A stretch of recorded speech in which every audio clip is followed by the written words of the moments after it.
अस्सलाम वालेकुम। मैं नदीम इकबाल लेवल अकेडमी से आज हम एमएससी मैथमेटिक या बीएस मैथमेटिक का जो कोर्स STA 641 है, स्टेट के रिलेटेड ये सब्जेक्ट है और ये एमएससी मैथमेटिक या बीएस मैथमेटिक जो स्टूडेंट हैं उनके लिए बड़ा ज़रूरी है। तो उसके लेक्चर्स मैं आज से स्टार्ट करने लगा हूँ। तो इसके लेक्चर हम स्टार्ट करेंगे। इसके अंदर देखेंगे कि टोटल लेक्चर इसके 15 हैं। ये सारा कुछ इसके अंदर मिड एग्ज़ाम तक मैंने ये सारी चीज़ें जो है आपको ये डिस्कस मैंने करनी है। तो इसके लेक्चर स्टार्ट करें। लेक्चर अगर कंप्लीट आप सुनेंगे तो मुकम्मल सुनने से आपको 90 प्लस इजीली मार्क्स आप ले सकते हैं और अपनी तमाम असाइनमेंट और चीज़ें जो हैं ये ख़ुद ही आप सॉल्व कर लेंगे। ठीक है, तो लेक्चर में जाने से पहले जो मेरे चैनल पर नए हैं वो जल्दी से चैनल को सब्सक्राइब कर लें, लाइक कर दें, अपने दोस्तों के साथ शेयर भी कर दें और ग्रुप्स वगैरह पे भी आप मज़ीद इसके मतलब कोई डिस्कस कर सकते हैं। तो लेक्चर को स्टार्ट करते हैं। लेक्चर नंबर 1 इसके अंदर कोर्स के अंदर आप आसानी के साथ टीचर्स ने भी जो हमें लेक्चर्स वगैरह दिए हुए हैं उनको भी आप फॉलो कर सकते हैं। उनको ही रीड आउट करें तो ज़्यादा अच्छा है। LMS की एक्टिविटी के अंदर कुछ चीज़ ना है तो सर से या लाइव सेशन ज़रूर उनके अटेंड किया करें। अभी एक एक दो दो लेक्चर्स हुए हैं तो मैंने भी ये स्टार्ट इरादा बनाया कि ये एक तो स्टैट 641 और दूसरा जो है मैथ लैब 643 जो है, इन दोनों के 15-15 लेक्चर होते हैं और अगर थोड़ी सी इसमें तवज्जो की जाए, ज़्यादा से ज़्यादा हम इसको 5 to 10 डेज़ अगर अच्छी तरह से इसके ऊपर लगा दें तो 90 प्लस इजीली नंबर हम इसमें से ले सकते हैं। लेकिन शर्त यही है कि प्रैक्टिस करेंगे तो ले सकते हैं, अदरवाइज़ जो है वो फिर प्रॉब्लम आपको बनती है। इसकी असाइनमेंट्स ही ज़्यादातर आती हैं, कभी कभार शायद कोई क्विज़ वगैरह भी हो जाए, लेकिन ग्रैंड मिड या फाइनल जो है असाइनमेंट टाइप ही क्वेश्चन होते हैं। प्रैक्टिकल के ये सब्जेक्ट हैं जिनको प्रैक्टिकली करना पड़ेगा। इसकी कोई भी मिड की आपको चीज़ें नहीं मिलेंगी कि कोई क्विज़ टाइप होगा या कोई क्विज़ होंगे इस तरह की चीज़ें। तो इसमें जस्ट आपकी असाइनमेंट्स ही होंगी। जब आप मिड टर्म का पेपर देंगे वहाँ पे भी 4-5 क्वेश्चन ही होंगे लॉन्ग जो आपने सॉल्व करने होंगे। तो 15 टोटल लेक्चर हैं। 1 to 7 या 8 लेक्चर हमने मिड टर्म के अंदर पढ़ने हैं और 8 to 15 लेक्चर जो हैं ये आपने फाइनल टर्म में देखने हैं। मिड के अंदर जो आपका सॉफ्टवेयर यूज़ होगा तो MS एक्सेल ऑफिस का जो सॉफ्टवेयर है उसको यूज़ करना है। तो 7 या उससे अबव कोई वाला भी 10, 13 उनको ही आप यूज़ कर सकते हैं। सर ने जो रिकमेंड किया हुआ है लेक्चर्स के अंदर वो 2010 ही है। तो ये स्टैटिकल इसके अंदर हमें तमाम सॉल्यूशन मिलते हैं, mean, median, mod, average, standard deviation, regression, correlation graph, इस तरह की डिफरेंट चीज़ें हमने जो है वो इसके अंदर परफॉर्म करनी एक्सेल के अंदर। यही हमारा जो है ये सॉफ्टवेयर है। तो चलें जी जल्दी से हम अपने लेक्चर की तरफ चलते हैं। इसके अंदर फर्स्ट में तो हमने MS एक्सेल 2010 और SPS जो है ये आप जब फाइनल टर्म की तैयारी करेंगे तो उसमें आपने SPSS के अंदर ये तमाम काम जो एक्सेल में करेंगे वही हमने SPSS के अंदर करना सीखना। तो लेक्चर नंबर 1 के अंदर क्या कुछ हमने start MS excel, open a file name and defining a variable, data display, entering data, help system, table, saving file in excel, leave excel, यहाँ पे प्रैक्टिकल एक्सरसाइज डाटा, ये तो हमारे पास है। ये टॉपिक्स हमने डिस्कस करने हैं।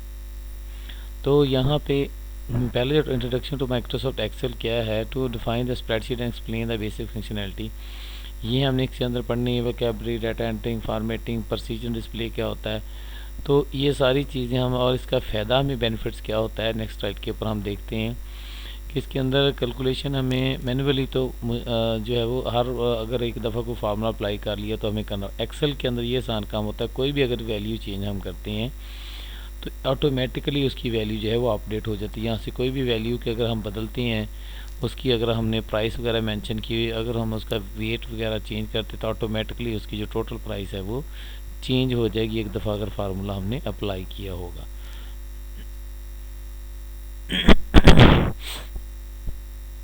तो अब हम आते हैं एक्सेल की कोई भी शीट्स जब हम ओपन करते हैं, इस तरह ये आपके सामने एक सॉफ्टवेयर है, MS एक्सेल ऑफिस का सॉफ्टवेयर है। तो ये बहुत अच्छा कैलकुलेशन के लिए एक हमें प्लेटफॉर्म मुहैया करता है।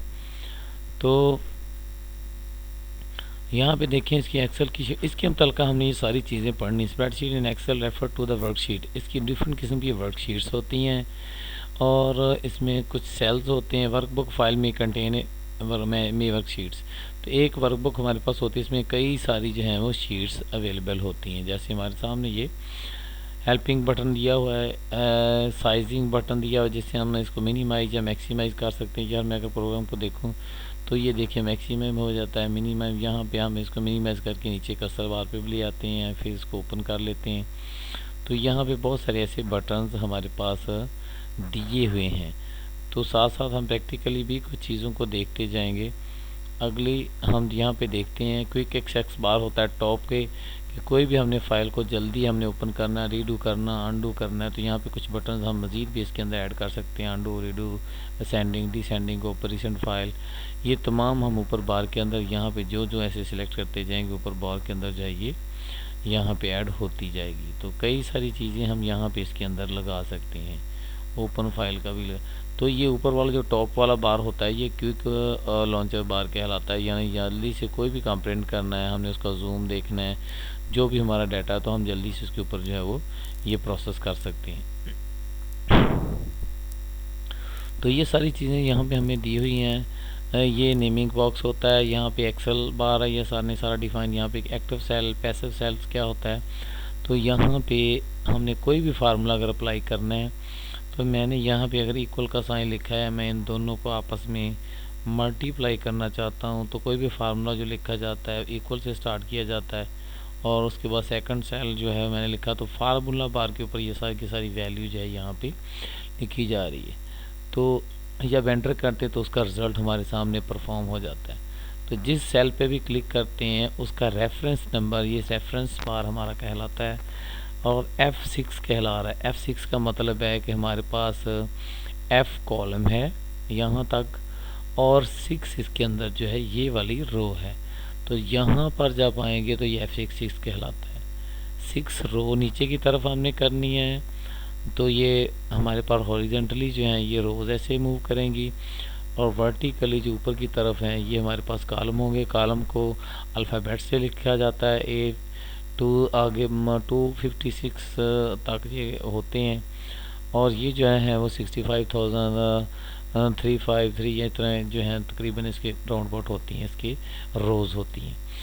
तो जिस सेल को हमने ऐसे सिलेक्ट किया होता है, जो सिलेक्टेड सेट बोल्ड सेल होता है वो एक्टिव सेल कहलाता है। बाकी जितने भी हैं ये पैसिव सेल जो हैं ये कहलाते हैं।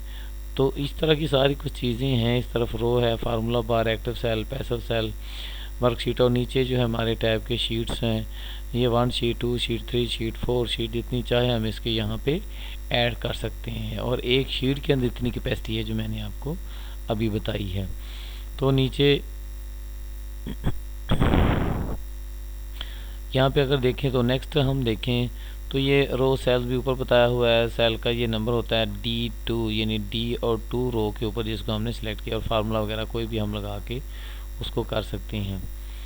अब इसके अंदर एक शीट का रेफरेंस दूसरे में भी दिया जा सकता है कि मैंने कोई वैल्यू एक शीट पे रखी हुई है, मैं दूसरी शीट से भी उसको उसमें के अंदर लाना चाह रहा हूँ, तो उसके लिए इनपुट और आगे नॉट का साइन आ जाएगा। B1 कॉलम को हम ऐड करना चाह रहे हैं, मल्टीप्लाई कर रहे हैं हम साथ, फिर इनपुट आ जाएगा और आगे नॉट का साइन जैसे आ जाए साइन एक्सक्लेमेशन की तरह दिया हुआ है।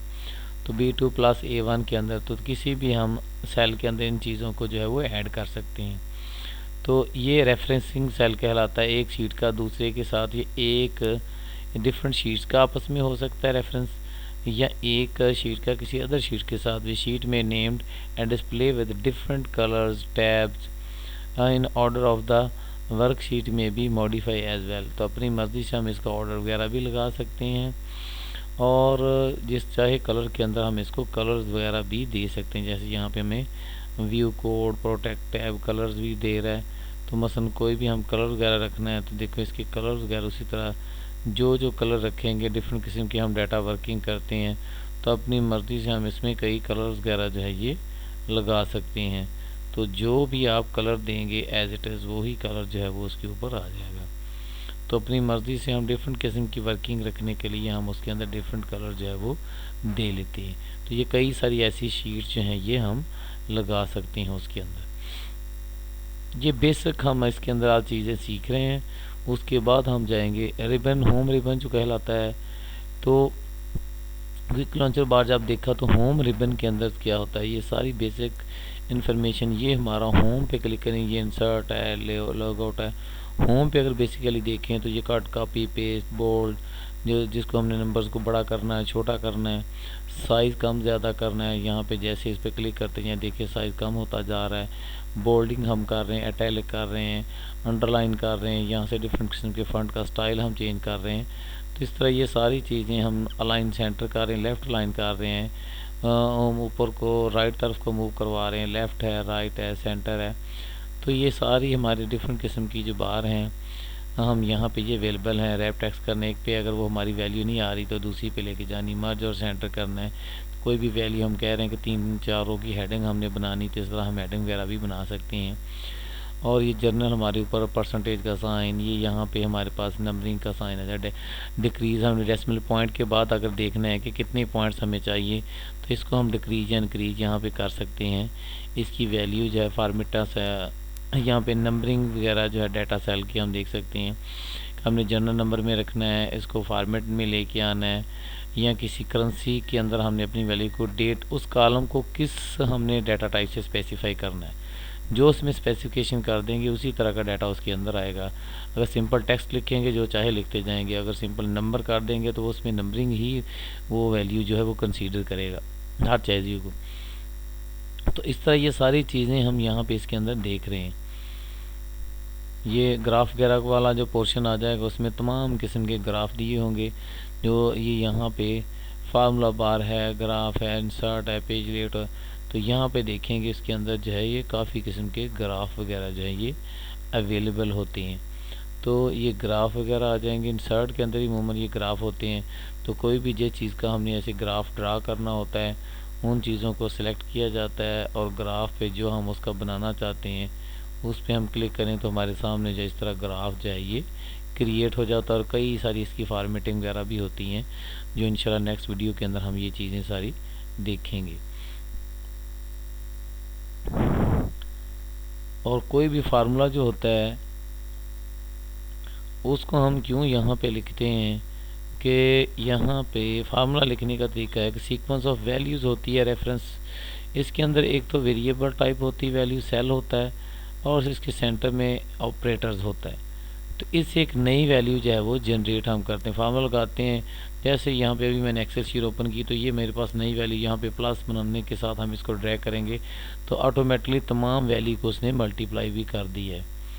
तो ये कोई भी वैल्यू अगर हम इसमें से चेंज करते हैं तो ऑटोमेटिकली उसकी वैल्यू जो है वो बदल जाएगी आगे ग्राफ के अंदर।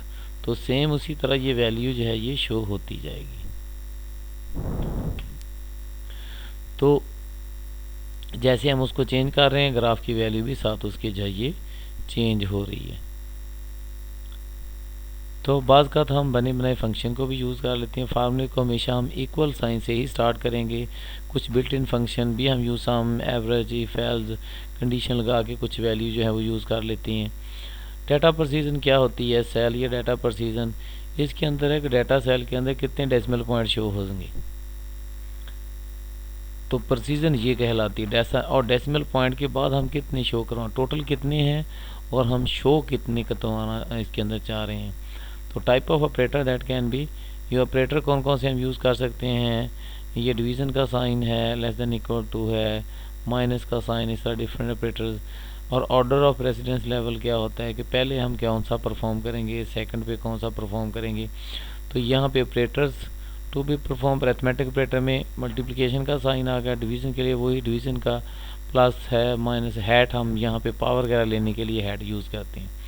और relational less than, greater than, less than, greater than, less than equal to, greater than equal to, और यहाँ पे नॉट इक्वल टू और इक्वल टू जो है ये ऑपरेशन इस्तेमाल किए जाएंगे। यहाँ पे ये डबल सिंबल यूज़ करेंगे तो ये नॉट के लिए यूज़ किया जाता है। और यहाँ पे ऑपरेंड जो है वैल्यू टू बी ऑपरेंड होता, तो हमारे पास ऑपरेंड जो है ये सेल का एड्रेस नंबर होता है। जैसे B2 है तो सेकंड कॉलम का हम अगर यहाँ पे देखें, ये जो सेकंड है इसकी ये वाली वैल्यू हम देखेंगे तो ये B2 कहलाएगी। तो ये हमारा ऑपरेंड होता है, यानी वेरिएबल है जिस पे हमने वो ऑपरेशन परफॉर्म करना है। तो वो जो ऑपरेशन परफॉर्म कर रहे हो हमारा ऑपरेटर कहलाता है। इस तरह की ऑब्जेक्टिव टाइप में अगर को पूछी जाए तो ये चीज़ें हो सकती हैं। और ये इसको परफॉर्म करने के एक्सेल के अंदर क्या है, जो आम सिंपल मैथमेटिक का रूल होता है, सबसे पहले ब्रैकेट्स वगैरह होती हैं, फिर अगर कोई पावर टाइप चीज़ आ जाए, एक्सपोनेंटेशन हो जाए, वो होती है अरिथमेटिक ऑपरेटर, जो मल्टीप्लिकेशन डिवीजन होता है थर्ड नंबर पे, और फोर्थ नंबर पे जो है हमारे पास यहाँ पे evaluate the left to right, ये सारे लेफ़्ट टू राइट होते हैं। और यहाँ पर उसके बाद एडिशन और सब्ट्रैक्शन का नंबर आ जाता है। लास्ट पे इक्वल एडिशन सब्ट्रैक्शन के बाद इक्वल प्रेसिडेंस लेवल होता है, ये भी लेफ़्ट टू राइट वाला प्रोसेस होता है, यानी लेफ़्ट से सॉल्व करने के बाद राइट को दिया जाएगा। और एंड पे जो है रेशनल ऑपरेटर जो है ये लोअर प्रेसिडेंस लेवल कहलाते हैं, जितने भी हमने रिलेशन वगैरह चेक करने हैं। तो ये सारी उसकी हमें यहाँ पे अरिथमेटिक ऑपरेटर में आ जाएंगे। ये कुछ उसके प्रेसिडेंस लेवल ऑपरेटर थे जिसके अंदर कौन सा ऑपरेटर परफॉर्म होना है। प्रोसीड नंबर ऑफ डेसिमल कहता है place store in a computer के अंदर कितने डेसिमल पॉइंट टोटल आएंगे और फॉर्मेटेड के अंदर हमने डिस्प्ले कितने करने होंगे। तो ये यहाँ पे वैल्यू है कि ये वैल्यू 0 प्लेस है, 2 प्लेस है, 3 प्लेस ऐसे हमें शो करवाई जा रही है। और फॉर्मेटिंग नंबरिंग के अंदर हमने क्या करना है कि डॉलर साइन वगैरह ये चीज़ें, हमारी जो करेंसी रेट क्या होता है, परसेंटेज क्या है, हमने डेसिमल पॉइंट के बाद कितने देखने हैं हमने लगाने, यहाँ पे कितने हमने रिमूव करने उसको, और कॉमा वगैरह कहाँ पे हमने यूज़ करना है। तो ये सारी चीज़ें जो है ये मेन यहाँ पे इस पोर्शन के अंदर जो है यहाँ पे ये सॉल्व होती हैं, जो नंबर्स वाला ये पोर्शन कहलाता है। तो इसके अंदर ये सारी चीज़ें जो है, ये करेंसी का रेट है, किस डिफरेंट किस्म के फॉर्मेट है, टाइम है, काउंटिंग है, तो जो चाहे हम इसके अंदर अपना फॉर्मेट जो है वो सेल के अंदर सेट कर सकते हैं, किसी भी सेल के अंदर जिसमें जो सेट कर देंगे। जर्नल होगा तो उसमें अल्फ़ाबेट भी और नंबर लिखे जाए, अगर नंबर स्पेसिफाई कर देंगे तो वो नंबर्स को ही स्पेसिफाई करेगा और वैल्यू को नहीं करेगा। जर्नल दे देंगे तो जर्नल होगा, नंबर्स देंगे तो वो नंबर ही स्पेसिफाइड होगा, उसमें नंबर जो है ये ड्रा किए जाएंगे। तो इस तरह का ये सारा हमारा तारफ था। एक्सेल है क्या, ये बहुत ज़्यादा एक बड़ा सॉफ्टवेयर ही समझ सकते हैं हम इसे, जिसमें मैथमेटिकल कैलकुलेशन जो है, ग्राफ, इस तरह की चीज़ें, कोई भी रिग्रेशन, कोरिलेशन, हमने ये चीज़ निकालनी, मैक्सिमम मिनिमम, कुछ ऑटो फार्मूले यहाँ पे बने होते हैं, कुछ बेसिक दिए होते हैं, ये सारी चीज़ें इस सॉफ्टवेयर के अंदर अवेलेबल हैं, जिसको हम आसानी के साथ डेट वैल्यू को हमने चेक करना है। यहाँ पे डेट के मतलब भी बताया गया है, फंड का कुछ स्टाइल, कलर हमने चेंज करना है, करेंसी का चेंज करना है, को टैक्स को हमने रैप करना है। टैक्स रैप का इसमें इशू क्या होता है कि हमने कुछ ऐसी वैल्यू लिखी हुई हैं, जैसे इसी को आप समझ लेते, ये वाली वैल्यू है, तो ये आप ऐसे करें तो देखें ये इतनी बड़ी वैल्यू है कि इसके ऊपर ये डिस्प्ले नहीं हो रही, और जब हम इसको रैप टेस्ट कर देते हैं तो ऑटोमेटिकली उसको वो डिस्प्ले कर देता है 2 या 3 लाइनों पे, जितने पे वो वैल्यू शो होगी। मर्ज और सेंटर भी हम एक दफ़ा उसका जो है वो बना सकते हैं, हेडिंग पे लगा सकते हैं। तो ये इस तरह की सारी चीज़ें हैं इसके अंदर। क्या क्या हमने इसके अंदर, वर्कबुक क्या होती है, पूरी फाइल जो हम ओपन करते हैं, वर्कशीट, उसके अंदर जो शीट्स अवेलेबल हैं, ये पूरी की पूरी फाइल हमने जो ओपन की हुई है, बुक समझ लें, उसके अंदर ये छोटे छोटे पेजेस वगैरह जैसे टॉपिक बने हुए हैं, तो ये उसकी शीट्स कहलाती हैं। तो ये एक एक शीट कहलाएगी और पूरी की पूरी फाइल जो है ये इसकी वर्कबुक कहलाएगी। रिबन, यहाँ पे कहता है कि tab selection contain the command icon जो होते हैं ये रिबन कहलाते हैं, ऊपर जो बने हुए हैं लहदा पोर्शन की शक्ल में। रो हॉरिजॉन्टली होती हैं, वर्टिकली कॉलम होते हैं। सेल जो होता है हमारा C3 फॉर एग्जांपल, जैसे कहता है कम्बिनेशन वगैरह होता है रो और कॉलम का। वैल्यूज़ क्या है, जो उसके अंदर हम डाटा लिखते हैं कैलकुलेशन के। लेबल्स क्या, उसको जो नेम दिया जाता है डाटा। एक्टिव सेल जो करंटली हमने सेलेक्ट किया होता है। फार्मूला बार जहाँ पे हमारा फार्मूला डिस्प्ले होता है। तो ये बेसिकली जर्नल सिर्फ तारफ़ था, बाकी असल वर्किंग इसकी जो है वो सेकंड इसके लेक्चर्स के अंदर हम डिस्कस करेंगे। तो ये हमारा लेक्चर था जी, शॉर्ट सा जल्दी हमने इसको कवर करने की कोशिश की है। इसमें क्योंकि इंट्रोडक्शन था, पहले मेरे को से ज़्यादा हमें एक्सप्लेनेशन वगैरह करनी पड़ गई। तो इसके ज़्यादा से ज़्यादा हम 10 to 15 मिनट्स के अंदर इंशाल्लाह इसको कवर करेंगे। प्रैक्टिकल चीज़ है, इसमें थोड़ा सा टाइम ज़्यादा लग सकता है, लेकिन अगर ये सारी चीज़ें आप सीख लेंगे, उसको थोड़ा सा ख़ुद देखेंगे, तो 5-7 दिन के अंदर ये सारी चीज़ें आपको आ जाएंगी और आपको मिड की कोई भी टेंशन जो है वो नहीं होगी। Thanks for watching. ओके, अभी तक जो चैनल सब्सक्राइब नहीं किया, जो इसका लेक्चर वगैरह लाइव भी अगर कोई पूछना चाहते हैं तो स्काइप वगैरह पे भी हम इसका लेक्चर वगैरह इस तरह कर सकते हैं अरेंज। तो वो नीचे वीडियो के कमेंट्स वगैरह दें, तो उसके अंदर जहाँ जो जिस टॉपिक की समझ ना आए तो व्हाट्सएप पे भी शेयर कर सकते हैं अपने प्रॉब्लम जो है। तो जो लेक्चर को एंड करते हैं। Thanks for watching. ओके, अल्लाह हाफिज़।